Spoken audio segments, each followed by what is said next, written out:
Traumatisme. Dissociation. Dissociation.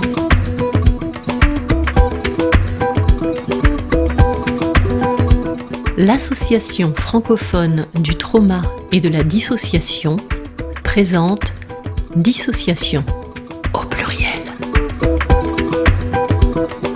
Un podcast produit par l'AFTD qui vous fait découvrir le traumatisme et la dissociation sous de multiples facettes.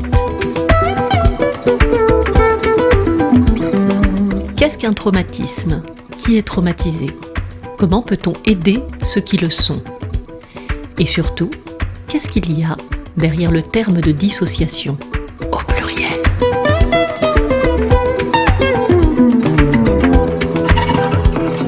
Aujourd'hui, la docteure Isabelle Roy interviewe Christila Boucher-Hérol sur la thématique de la mindfulness en soutien aux thérapies centrées trauma. Isabelle Roy est psychiatre et psychothérapeute à Paris et s'est intéressée au psychotrauma, d'abord sous l'angle des urgences, puis en tant que thérapeute. Elle est membre active du comité de l'AFTD. Bienvenue à vous deux, Isabelle Roy et Christila Boucher-Hérol. Christila Boucher-Hérol, bonjour. Vous êtes psychologue clinicienne, psychothérapeute centrée trauma, spécialisée dans l'accompagnement des personnes traumatisées et dissociées. Après avoir longtemps exercé à l'hôpital, vous avez développé une activité clinique en ville et vous êtes spécialisée en EMDR, ICV, Brain Spotting. Vous avez de longue date intégré à votre pratique la mindfulness et j'aimerais que vous puissiez partager cette expérience avec nous aujourd'hui. Bonjour Isabelle Roy et merci beaucoup pour cette invitation à parler de la mindfulness et de la méditation de pleine conscience et surtout de ce que ça apporte à la psychothérapie, notamment centrée trauma et dissociation et aux thérapeutes. Alors bien sûr, on va parler d'une approche résolument laïque, même si celle-ci a pris ses racines dans les approches contemplatives, orientales, bouddhistes. Le bouddhisme étant abordé ici comme une philosophie qui a à voir avec la sagesse et surtout comme une science de l'esprit, visant à en comprendre le fonctionnement. Ce qui devrait nous intéresser, nous autres psychothérapeutes ou chercheurs en neurosciences, par exemple. Nous verrons donc que la méditation profonde, au-delà du calme mental, est un entraînement de l'esprit pour soutenir, pour développer nos capacités d'introspection et notamment l'insight, c'est-à-dire cette conscience de soi de manière intuitive, spontanée, cette conscience de nos processus internes, de ce qui se joue là, maintenant, en nous. Et en pratiquant la pleine conscience, on va développer aussi notre métacognition, c'est-à-dire cette capacité d'auto-observation des pensées, des émotions, des sensations, des comportements. Et on va voir la finalité de tout cela, c'est-à-dire de ces observations en méditation profonde, la finalité de dénouer les nœuds de l'esprit ou d'enlever les voiles obscurcissants de l'esprit. J'aime beaucoup ces expressions qui viennent de la tradition. Et aussi la finalité de se reconnecter au monde. Vous voyez qu'il y a donc beaucoup de liens entre ces enseignements traditionnels, spirituels, et leurs pratiques, d'une part, et la psychothérapie. En tout cas, la psychothérapie intégrative telle qu'on peut la pratiquer, d'autre part.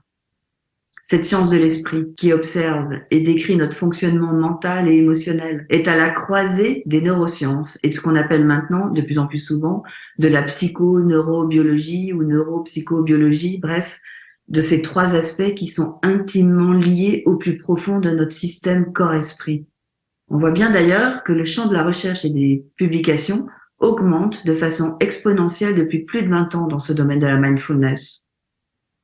Alors, la mindfulness, la méditation de pleine conscience, de quoi s'agit-il ? Avant de définir la mindfulness, si vous le permettez, j'ai envie de rendre hommage à Jon Kabat-Zinn. Jon Kabat-Zinn, qui est maintenant à la retraite, est un Américain, docteur en biologie et professeur de médecine. Et à mon sens, sûrement un visionnaire.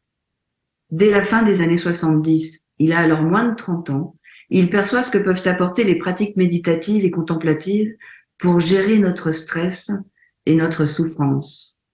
Et il va bien sûr épurer ces approches traditionnelles de toute connotation religieuse pour pouvoir offrir ses enseignements dans des institutions de soins publiques ou privées à toute personne, quelle que soit sa culture, ses croyances, sa religion ou son athéisme. Et au début des années 80, John Kabat-Zinn va développer un protocole de 8 semaines pour initier à la pratique de la méditation laïque de pleine conscience, le MBSR, Mindfulness Based Stress Reduction. Ceci dans le but d'aider les personnes à gérer leur stress et leur détresse à l'annonce d'un diagnostic ou de traitement lourd, comme en cancérologie par exemple. Et ça marche. Les patients gèrent mieux leur stress et leur anxiété et même leur désespoir. Ils redeviennent actifs, acteurs de leur prise en charge, avec plus d'espoir. Et de nombreuses études valident une diminution du stress, une amélioration de la qualité de vie. Et le protocole est traduit maintenant et dupliqué dans de nombreux pays.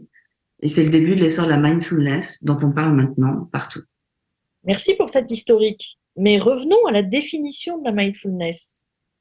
Oui, ok. Nous devons à John Kabat-Zinn lui-même, c'est pour ça que je tenais à le présenter, la définition couramment utilisée maintenant. Je le cite. La pleine conscience ou mindfulness signifie diriger son attention d'une manière particulière, c'est-à-dire délibérément, au moment présent, de façon non jugeante, aux choses telles qu'elles se présentent. Il s'agit donc de l'attention portée volontairement à l'expérience qui se déploie moment après moment et sans jugement. On est donc bien loin des préjugés et des représentations qui diffusent l'image d'une personne passivement assise sur un coussin. En effet, Isabelle, chaque mot a ici son importance. On voit que c'est une décision délibérée, volontaire, que de s'engager dans cette pratique. On porte son attention sur le moment présent, souffle après souffle, et sur tout ce qui se présente dans ce moment, sur lequel on revient inlassablement pendant toute la durée que l'on s'est fixée pour cette méditation. On s'éveille donc à notre posture, à notre expression faciale, à toutes nos sensations corporelles et aux perceptions des 5 sens, le toucher, l'ouïe, la vue, le goût, l'odorat, mais aussi peu à peu à l'espace mental, ce 6e sens qui intègre les pensées, les images, les humeurs, sentiments, émotions, etc. On s'ouvre donc à tout cela à la fois et de façon non jugeante, sans se blâmer, sans attente particulière. On sort de toute dichotomie, bien, mal, bon, pas bon, je veux pas, j'aime ou je n'aime pas. Ça n'a pas de question. Finalement, on va peu à peu observer nos schémas de pensée, nos attitudes, nos comportements, plus ou moins automatiques et souvent inconscients, notamment ceux qui pourraient être dysfonctionnels, pas adaptés, récurrents. Et on va prendre conscience des émotions qui vont avec ces comportements, et ou des émotions en relation avec nos sensations corporelles, ou à l'inverse, en prenant conscience de nos sensations corporelles en relation avec nos émotions. Car il s'agit en effet d'ouvrir notre champ de conscience à travers 3 portes possibles et interdépendantes, nos pensées, nos émotions et nos sensations corporelles. Vous voyez ici l'importance du corps, qui a été trop longtemps oublié en psychothérapie et heureusement redécouvert dans les approches psychocorporelles, dont finalement fait partie la pleine conscience. L'importance donc de remettre le corps au centre. Et on va voir, dans l'approche psychotrauma, l'importance de remettre le corps en mouvement. Ce corps qui n'oublie rien, nous dit le psychiatre Bessel van der Kolk. Il est en effet essentiel en psychothérapie de traiter tout le système corps-esprit et sa relation au monde. Et en pratiquant régulièrement, on va découvrir que la pleine conscience, ça se cultive. C'est un état d'être. C'est une présence bienveillante avec soi-même d'abord, avec l'autre, les autres, avec l'environnement qui en a bien besoin, bref, avec le monde qui en a vraiment bien besoin et dont nous faisons partie corps et âme, si je puis dire. Intéressant. Vous pourriez nous parler des effets de la mindfulness sur le corps humain, ce qu'on commence à prouver? Ah oui, on sait maintenant que la méditation permet la baisse du taux de cortisol, qui est l'hormone du stress, mais aussi la régulation de la pression artérielle, l'amélioration de la fonction cardiaque, un renforcement du système immunitaire, une diminution de l'inflammation, une diminution de la réactivité du système nerveux autonome. Et puis, on a vu récemment une augmentation de l'activité de la télomérase qui est responsable de la longévité des cellules. On voit un accroissement aussi de la substance grise dans différentes parties cérébrales, notamment les zones concernées par la gestion des émotions. On obtient encore une amélioration de la qualité de vie chez les patients souffrant de douleurs chroniques ou de fatigue chronique, d'hyperphagie et même de maladies de peau ou d'autres diagnostics lourds.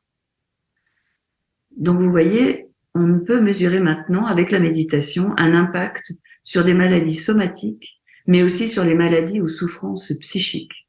Les études montrent une amélioration de la concentration et de l'attention, de la bienveillance envers soi-même et une amélioration de l'acceptation de ce qui est là, de la gestion des émotions, de la régulation du stress et une diminution de l'anxiété. En fait, l'imagerie et les neurosciences et la neurobiologie valident et expliquent les résultats perçus cliniquement. Et une des bonnes nouvelles de ces études est que l'on n'a pas besoin d'être un grand méditant, un expert en méditation pour en voir ses effets positifs. Mais je mets un bémol quand même, on ne médite pas 1 heure par mois, il faut une pratique régulière qui imprègne la vie au quotidien. Très bien. Alors, vous disiez au début, la mindfulness s'est plutôt intéressée à la douleur ou à des maladies somatiques, et ensuite on l'a appliquée à la psychothérapie. Alors oui, dans les années 2000, des psychologues cognitivistes, Zindel Segal, Mark Williams, John Tesdal, qui travaillent autour de la dépression chronique et se trouvent, comme nous tous, assez démunis face au risque de récidive de ces dépressions sévères, élaborent le protocole MBCT, le Mindfulness Based Cognitive Therapy. Ce protocole, qui est largement inspiré du protocole MBSR, est conçu pour la prévention de la rechute dépressive. Faut savoir qu'avant, on imaginait que les pensées négatives étaient la conséquence de la dépression. Puis, avec l'arrivée des sciences cognitives, on émet l'hypothèse que c'est la permanence des pensées négatives qui engendre la dépression. On cherche alors à modifier le contenu des pensées et à faire diminuer la réactivité émotionnelle négative. Mais maintenant, dans cette nouvelle approche qui inclut la pleine conscience, l'invitation va être d'accueillir les pensées telles qu'elles sont, c'est-à-dire comme des objets mentaux, sans se laisser embarquer, sans s'y identifier. On va apprendre à constater l'impermanence des pensées, comme de tout autre objet d'ailleurs, et la vie en fait. On ne va plus essayer d'en changer le contenu, mais bien de transformer notre relation à ces pensées. Et les pensées ne sont pas des faits, et nous ne sommes pas nos pensées. En fin de compte, cette approche nous aide à sortir des ruminations en boucle et des anticipations anxieuses, à sortir de nos vieilles ornières mentales. Alors on va apprendre à sortir du pilote automatique, quand on rentre chez nous le soir sans se rendre compte de la route prise, à voir aussi à quel point notre esprit se disperse rapidement, vagabonde sur l'océan de nos pensées, ces pensées qui, comme des vagues, nous hypnotisent et nous perdent parfois bien loin de là où on est censé être, censé vivre. On va voir aussi que nous ne pouvons pas nous empêcher de toujours tout commenter, de tout juger, de tout étiqueter, qu'on est coincé entre la saisie agrippement de tout ce qu'on désire et qu'on ne veut pas perdre, et le rejet, l'aversion de tout ce qu'on ne veut pas, et aussi la peur de l'ennui et la lassitude. Tout cela va conditionner beaucoup notre humeur, nos sentiments, nos tensions intérieures, nos comportements. En bref, à force de conditionnement, vous dites que nous renforçons des schémas dysfonctionnels de pensée et des traits de caractère, des pensées automatiques qui deviennent de plus en plus rigides. Oui, en repérant ce que j'appelle nos trains de pensée, nous allons apprendre à ne plus embarquer dans n'importe quel train, à choisir notre train, à être plus libre. Mais pour réaliser tout cela, Isabelle, nous devons nous poser, passer en mode être, juste être, observer, respirer, ressentir, respiration après respiration.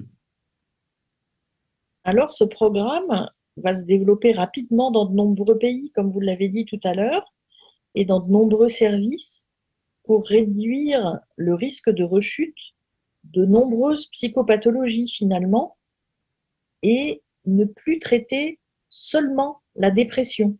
Absolument.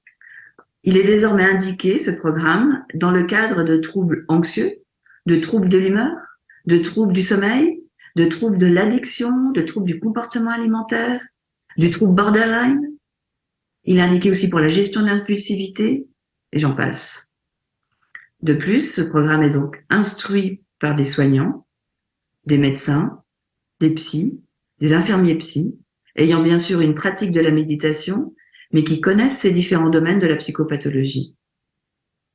Et en cas de population concernée par le psychotrauma, par la dissociation, le protocole pourra être adapté avec des connaissances en psychotrauma et en dissociation. Et il est bien sûr essentiel que les instructeurs, instructrices soient également formés à ces spécificités cliniques. J'aimerais que vous me parliez de l'intérêt du groupe, au-delà du fait de traiter plusieurs personnes en même temps. L'intérêt, Isabelle, c'est les partages. Les partages dans le groupe autour des difficultés ou des découvertes liées aux pratiques de la méditation de pleine conscience. Ça permet à chacun de découvrir d'autres points de vue, de nouvelles perspectives par rapport à leurs propres pensées ou réactions ou comportements. Donc ça va ouvrir leur champ de conscience et ça permet de progresser dans la connaissance de soi-même. Et cela, bien sûr, dans un climat bienveillant, garanti et incarné par l'instructeur. Je l'ai déjà dit, Christilla, mais j'ai envie de réinsister et que vous nous expliquiez pourquoi c'est si engageant pour les patients de participer à ce programme. Alors on demande cet engagement sur la durée, effectivement, parce qu'il faut quand même bien comprendre que la méditation est un processus expérientiel qui ne peut pas s'apprendre juste en lisant des livres ou en écoutant des conférences. C'est d'abord une expérience à vivre. La méditation, ça se pratique, c'est tout. Et comme disent les anciens, l'expérience ne se transmet pas. Et c'est toute l'intelligence, à mon sens, de ce cycle de 8 semaines, qu'il serait dommage de concentrer en 4 jours. Et ça nous permet l'apprentissage graduel et profond par une pratique régulière et progressive sur la durée. N'est-ce pas Lao Tzu qui a dit « Un voyage de 1000 lieues commence toujours par un premier pas ». Absolument. Et c'est vrai que ce programme n'est que le début d'une grande aventure. D'ailleurs, les participants en connaissent souvent, il y a un avant et un après. Et il est même dit, de manière officielle, que la dernière séance, la séance numéro 8, est celle qui dure toute notre vie. C'est passionnant ce que vous dites. Pourriez-vous nous détailler l'attitude dans laquelle se mêle le pratiquant lorsqu'il va commencer et ensuite expérimenter toute sa vie, on le lui souhaite, la méditation de pleine conscience? Alors, finalement, quand on s'installe dans la pratique, on commence par s'accueillir, tout simplement. On peut se féliciter d'être là, on peut exprimer une certaine gratitude envers le présent, envers le soleil qui se lève ou la pluie qui arrose, le fait de recevoir des enseignements, d'être entouré. La gratitude, il faut savoir que c'est déjà une pratique en soi.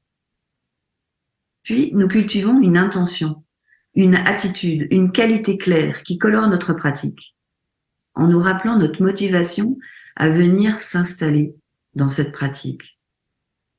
D'une manière générale, tous nos actes dépendent de l'intention qui est derrière et qui se propage comme une onde, qui va soutenir la motivation. Il s'agit d'orienter l'esprit dans la direction qui nous convient. Dès le début, quand il a commencé à présenter la méditation de pleine conscience, John Kabat-Zinn avait vraiment posé comme fondement cette attitude à bien garder avec soi pour pratiquer. Oui, tout à fait, je vois. Je peux les nommer rapidement. Il n'y a pas d'ordre. De toute façon, elles sont toutes interdépendantes. Il y a l'esprit du débutant. C'est-à-dire, on cultive une curiosité bienveillante, un regard neuf, sans aucun a priori ou croyance, complètement libre de toute attente, pour une rencontre authentique et pour développer notre capacité d'émerveillement, qui est encore une pratique en soi. J'adore d'ailleurs cette attitude. Avec cet état d'esprit, l'esprit du débutant, on ne s'ennuie plus jamais dans la vie. On apprend à être curieux, même de notre colère, de notre impatience, de notre frustration. On nourrit en fait notre créativité avec ça. C'est une vraie découverte. Il y a aussi le non-jugement. On observe l'expérience du moment, y compris nos jugements et réactions immédiates, simplement en prendre note, avec bienveillance. Il y a le non-effort, simplement être là, dans l'ouverture du cœur, sans recherche de performance, sans chercher à éradiquer quoi que ce soit. Simplement être, et nulle part où aller. L'acceptation. Ça c'est un terme difficile qui suscite souvent beaucoup de discussions en groupe. Il s'agit de reconnaître et d'accepter les choses telles qu'elles sont à cet instant, comme un état des lieux factuel. Tout ceci pour avoir une réponse adaptée à la situation. Mais entendez bien, l'acceptation n'est pas une attitude passive de soumission ou de résignation. Au contraire, c'est une attitude dynamique, engagée et en lien avec nos valeurs. Évidemment, les choses ou les comportements inacceptables restent inacceptables.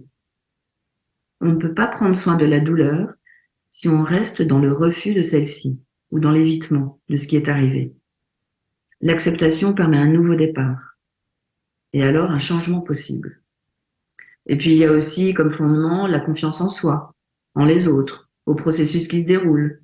Il y a encore la patience et chacun a son rythme pour sortir des blocages et remettre de la fluidité dans ses comportements et dans ses fonctionnements.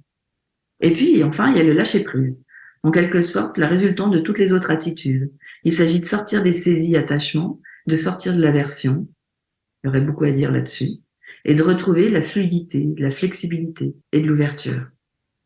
Comment ça se pratique, la mindfulness? Il y a une position, du matériel spécial? Du matériel, je sais pas, mais par contre, une position, oui. On peut s'aider après avec le matériel. Une fois bien ancré dans la terre, si nous sommes assis par exemple, dans une posture verticale, déployée, confortable mais pas rigide, l'esprit est orienté dans une intention claire, nous prenons conscience de notre respiration, puis nous allons apprendre à muscler l'attention focalisée en la déplaçant sur le support de notre méditation, le souffle par exemple. Et à chaque fois que nous nous rendons compte du vagabondage de l'esprit, on revient encore et encore, tranquillement et avec bienveillance, sur l'objet support de notre méditation, tout simplement, et autant de fois que nécessaire. On maintient ainsi une petite vigilance pour rester focalisé, n'est-ce pas? On développe d'ailleurs ainsi peu à peu notre capacité de concentration. Le corps et l'esprit se posent, se détendent, se calment, car on lâche toute analyse, toute identification, toute projection, toute action. Ça, c'est la pratique du calme mental. Mais parfois, c'est compliqué, car l'esprit est agité, le corps douloureux, etc. Donc, on observe nos réactions, nos sentiments, et on revient au souffle. L'homme est un roseau pensant, n'est-ce pas? Et donc, le calme chez un être humain qui n'est pas capable de s'arrêter de penser, on s'imagine bien que ce n'est pas le seul objectif de la pratique méditative. Oui, oui, tout à fait, vous avez raison, la méditation ne s'arrête pas là. On entend trop souvent parler de la méditation comme des séances de détente, de relaxation, qu'il faudrait atteindre à tout prix, sinon la méditation serait ratée. Mais nous l'avons dit au début, c'est une science de l'esprit. Donc, si on vient dans cette pratique, on est là pour se poser avec nous-mêmes et apprendre à s'accueillir, se rencontrer, se reconnaître. On ne cherche pas à s'évader dans une belle image. Au contraire, on tourne le regard vers nous-mêmes et on observe. Et on va au plus près de ce qui est déjà là. La relaxation, la détente peut survenir ou pas. Ce n'est pas l'objectif premier, c'est un effet secondaire possible. Mais quand on s'ouvre, qu'on s'éveille à tout ce qui est là, à ce qui est perçu à travers nos sens, sensoriels et mentaux, ce qui émerge à cet instant, ce ne sont pas toujours des choses agréables. C'est même parfois assez dur et douloureux ce qui émerge là. Merci Christilla de préciser ce point qui, il me semble, est fondamental, c'est-à-dire que la méditation n'a rien à voir avec de la contemplation. Absolument. Donc on médite, on va à notre rencontre de nous-mêmes, en relevant finement le cheminement des pensées qui arrivent les unes après les autres. On cherche à reconnaître et à nommer les émotions qui s'entremêlent, et on prend conscience des attitudes corporelles, des mâchoires serrées, de la bouche tombante, le dos courbé, quand on est assis sur le bout des fesses, prêt à partir, ou complètement tordu et bancal. On s'ouvre à tout ce qui émerge. C'est ce qu'on appelle la conscience ouverte. Et parfois, il s'agit même d'accueillir une pensée douloureuse et d'observer ce qui se passe dans tout notre système corps-esprit. en restant à une place d'observateur, en métacognition, suffisamment à distance et toujours bienveillant, cessant de croire que nous sommes ces sensations ou ces pensées ou ces émotions. Si j'observe mes sensations physiques, c'est que je suis plus que mes sensations physiques. Si j'observe mes pensées et mes émotions, c'est que je suis plus que mes pensées ou mes émotions. Donc ainsi, on crée de l'espace. On se regarde vivre, ou plutôt, on se ressent penser et vivre. On s'ouvre là à la dimension vaste et illimitée de l'esprit. Par exemple, parfois on observe et on se dit « mais c'est quoi là ce chaos dans ma tête ?» Et puis on écoute le message, le besoin derrière une pensée. Il y a une émotion. La colère par exemple. Mais qui est en colère d'ailleurs? C'est moi. Et c'est moi maintenant? Ou la petite fille en moi réactivée? Vous voyez, avec la pratique de la pleine conscience, à chaque fois que l'expérience d'ouverture devient trop compliquée, trop douloureuse, eh bien, on revient à l'attention focalisée, à la respiration, au calme mental, la première étape. Si je vous ai bien compris, Christilla, le sujet n'est pas de changer nos pensées, puisqu'on ne peut pas les changer, et que, vous l'avez dit en préambule, les pensées ne sont pas des faits. On imagine alors que la pratique méditative peut changer la relation à nos propres pensées, à nos émotions et aux sensations corporelles. Et voilà. Et du coup, on devient plus présent à nous-mêmes, plus disponible, plus authentique, puisque nous gardons cette distance et que nous modifions cette relation. Et nous prenons conscience de ce qui nous fait du bien, de ce qui nous correspond. Et donc, peu à peu, nous nous désengageons des chemins dysfonctionnels, pas adaptés, répétitifs. Et nous nous réengageons ici et maintenant, en choisissant une réponse adaptée à ce que nous voulons être maintenant. Pour moins subir. Pour être plus libre. Et aussi avec de plus en plus une conscience de notre connexion avec le monde vivant qui nous entoure et de notre interdépendance. Comme vous l'avez déjà dit, Christilla, ça demande de pratiquer régulièrement. Ah oui. Des pratiques formelles plus ou moins longues pour avoir le temps d'éprouver les émotions qui émergent et d'observer les réactions qui s'enchaînent. Et ensuite, pour amener volontairement cette qualité de présence et d'orientation ou d'intention aux différentes activités de notre quotidien. Ça va se faire de manière de plus en plus facile, naturelle, si on a des pratiques régulières. C'est un peu comme un sport en fait. Alors avançons d'un pas vers les sujets qui sont la préoccupation de notre belle association AFTD. Quel est le rapport avec le trauma et la dissociation? Tout ce que je viens de décrire parle de ce qui se joue dans les psychothérapies. D'autres programmes se développent d'ailleurs, encore plus spécifiques, comme le programme de Mindfulness-Based Exposure Therapy. Et des études sont en train vraiment de confirmer cet intérêt de la pleine conscience pour les traumas complexes et pour les PTSD. Donc les personnes vont repérer plus rapidement et même plus facilement quand elles ne vont pas bien, quand des pensées perturbantes pas adaptées émergent ou des petits signes de dissociation. Et elles vont pouvoir utiliser la pratique qu'elles connaissent pour revenir là dans le corps, ici et maintenant. Par ailleurs, il semble que ceux qui pratiquent la méditation, et donc une certaine façon d'être au monde, bienveillante, traversent les épreuves avec moins de conséquences traumatiques. La mindfulness, en fait, permet cette focalisation dans l'instant présent et diminue les pensées distractives.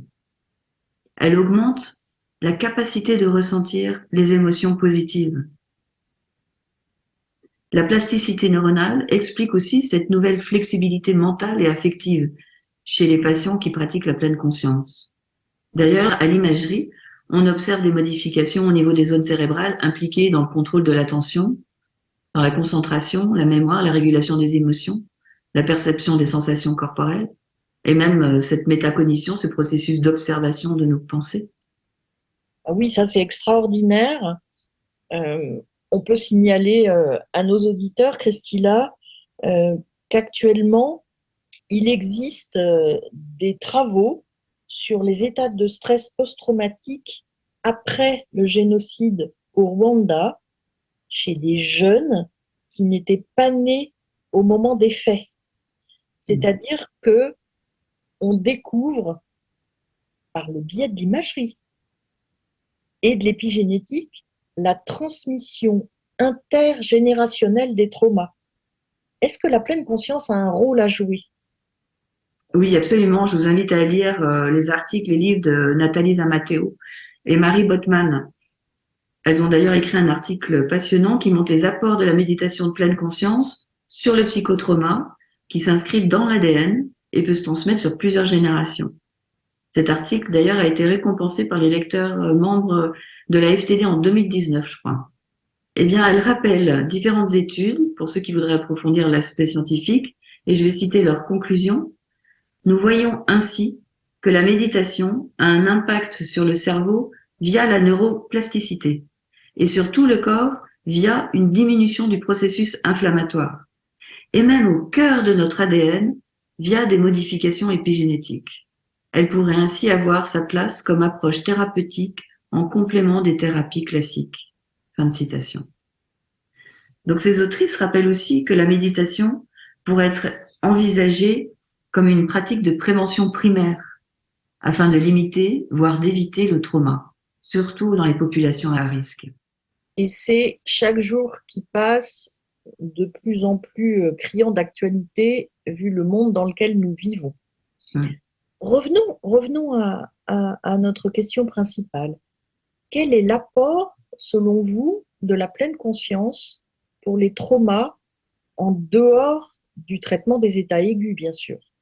L'angoisse de revivre le passé et les sensations insupportables maintient le corps et l'esprit bloqués, fermés. Et dans ces thérapies, on cherche à désensibiliser les réseaux de mémoire du passé traumatique. Non pas pour oublier, ni effacer, mais pour ne plus vivre le passé au présent. Par exemple, en passant là où a eu lieu l'accident, ça y est, le cœur palpite, je vais mourir. Ou alors, pour stopper enfin les projections de nos angoisses dans un futur. Par exemple, je ne vais jamais m'en sortir. L'autre va me quitter. Donc vous voyez le lien entre les thérapies centrées trauma et la pratique de méditation de pleine conscience, qui est une invitation à vivre le présent ici et maintenant, en toute sécurité bien sûr, avec ouverture, flexibilité. En thérapie, on va chercher à dépasser les phobies du monde interne, à aller à la rencontre des douleurs et des souffrances. On va par exemple repérer l'évitement, l'agitation, l'apathie, les émotions perturbatrices, comme la honte ou la culpabilité. On va repérer aussi les tensions corporelles et même la dissociation, ces moments de dépersonnalisation ou de déréalisation par exemple. On va les accueillir, conscientiser le vécu et notamment le vécu corporel en se référant encore et encore au corps. C'est comment ce vécu? Et on respire avec ça, bien ancré ici et maintenant. Utilisant, vous voyez, le calme mental, qui peut être une sorte de stabilisation, en revenant sur le souffle, comme une encre. On va comme désactiver l'emballement cérébral au niveau de l'amygdale, qui sonne l'alarme et qui ne s'arrête plus chez les traumatisés, vous le savez. On maintient l'attention focalisée, ici et maintenant, pour ne pas retourner les deux pieds dans le temps du trauma et réaliser que le vécu corporel n'est pas adapté aujourd'hui. On voit, et c'est vrai que j'insiste là-dessus, vraiment l'importance du corps. Comment c'est d'habiter le corps, d'être présent jusqu'au bout des orteils, j'en parle souvent. On l'a mis trop de côté, ce corps. Vous vous rendez compte? Aristote disait déjà, je le cite, « Rien dans notre intelligence qui ne soit passé par nos sens. » C'est la perception qui nous rend vivants et présents. Et les patients traumatisés, on le sait, sont coupés des sensations et disent souvent qu'ils sont comme morts quelque part. Donc en psychotrauma, même quand les émotions et les pensées commencent à être stables et calmes, on continue à pister le corps, à pister la moindre tension. D'ailleurs, en thérapie EMDR, à la fin d'un retraitement de souvenirs, on demande au corps s'il est d'accord. C'est-à-dire qu'on demande au patient de scanner son corps un bref instant pour vérifier que l'apaisement est bien arrivé dans le corps.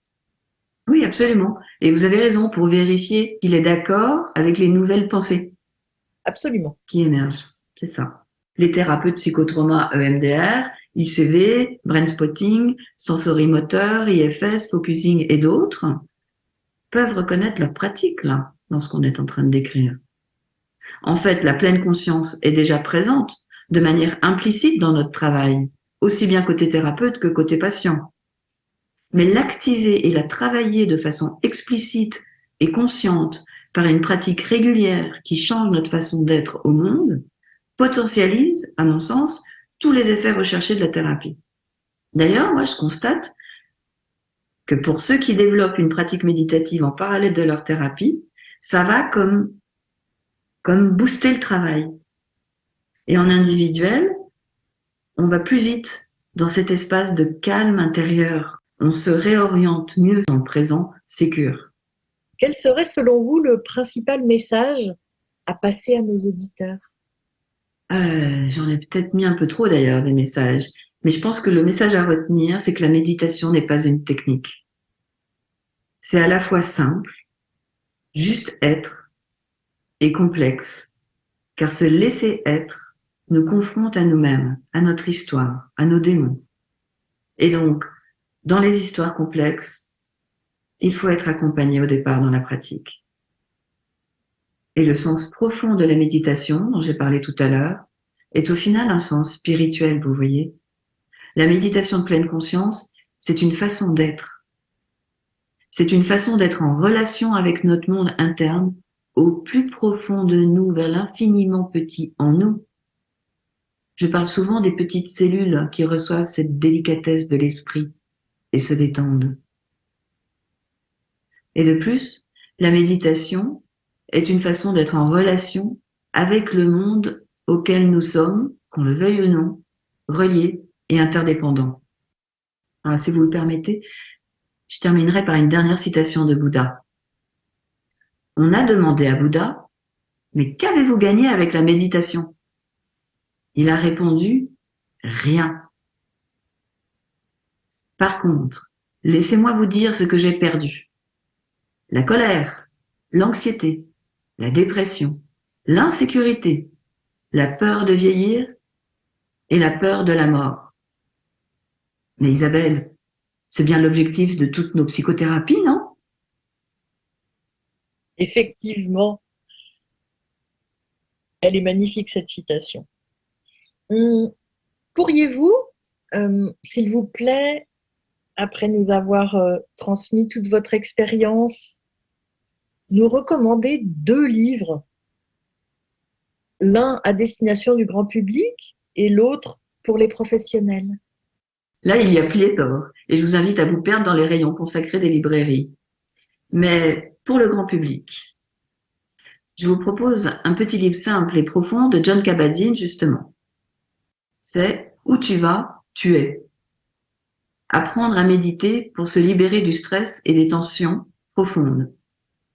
On le trouve en poche chez J'ai lu, et il permet d'approfondir ce sujet et peut-être de démarrer une pratique. Pour les professionnels, je suggère le merveilleux livre de Soisic Michelot, Méditer à travers l'art, 100 œuvres pour faire l'expérience de la pleine conscience, que vous trouverez chez Albin Michel.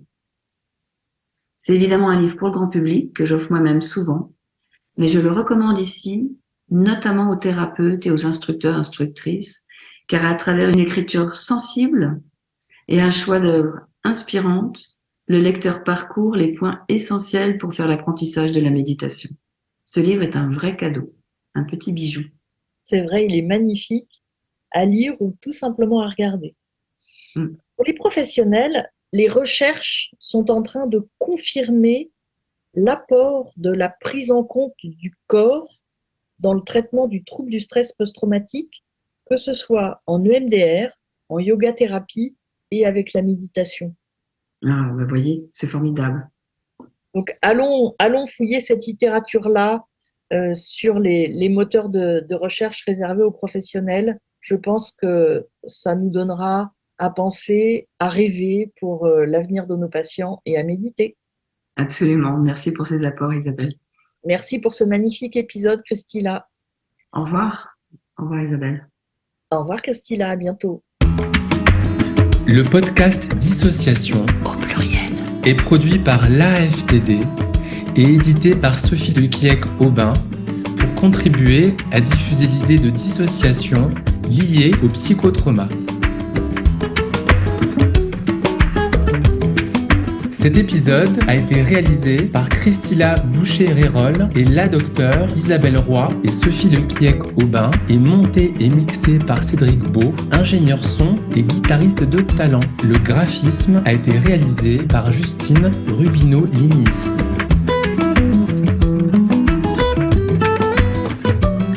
Ce podcast est en accès libre, à écouter et faire circuler sans modération. Si vous souhaitez soutenir la FTD, adhérez, parlez de nous, contactez-nous, rejoignez-nous. Le meilleur remède à la dissociation, c'est cette fameuse intégration. C'était le dernier épisode de la saison 1 de notre podcast Dissociation. Nous vous retrouverons très bientôt pour la saison 2, centrée essentiellement sur la dissociation au pluriel. Prenez soin de vous. Merci de votre écoute et à très vite.